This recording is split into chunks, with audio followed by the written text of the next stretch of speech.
ribu masyarakat di Kabupaten Aceh Utara memeriahkan kampanye akbar untuk Haji Muzakir Manaf T.A. Khalid, Haji Muhammad Taib Fauzi Yusuf dan Suwaidi Yahya Yusuf Muhammad di lapangan Landing, Kecamatan Luk Sukun, Aceh Utara pada Rabu 11 Januari 2017. Hadir pula anggota DPR RI Muhammad Nasir Jamil dan Tengku Khaidir, anggota DPD RI asal Aceh Sudirman Haji Umar dan Fakrul Razi, Ketua DPR Aceh Tunku Muharudin beserta anggota, Ketua KPA Samura Pasir Tunku Zulkarnaini bin Hamzah, Jubir KPA Pasir Muhammad Joni dan anggota DPRK Aceh Utara dan Luk Sumaweh serta petinggi KPA PA lainnya. Kampanye akbar tersebut diawali dengan orasi anggota DPR RI Muhammad Nasir Jamil.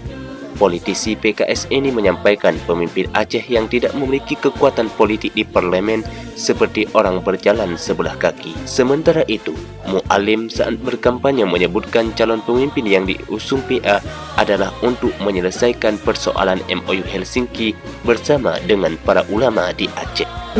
Dukungan urusan agama pemerintah di masa itu. Tapi insya-Allah menang tanya keselangkah kesayan bahu dengan ulama-ulama masjid Aceh. Sedangkan T.A. Khalid dalam orasinya menyebutkan bahwa sehebat apapun pemimpin Aceh, jika tidak memiliki suara di parlemen, maka tidak ada sepakat dengan hasil perjanjian MOU.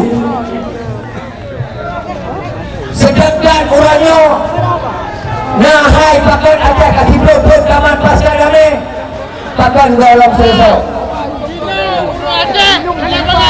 Dia menjadi intibar bagi kita. Dia masalah tugas nanggro, tugas kesejahteraan, yang ada kemah, ulang-ulang, mereka saja. Tetapi timbul pertanyaan, bahkan Indonesia akan 20 merdeka, bahkan tujuan sejahtera dalam hidup. Dari Kabupaten Aceh Utara, Ori Cempeda melaporkan.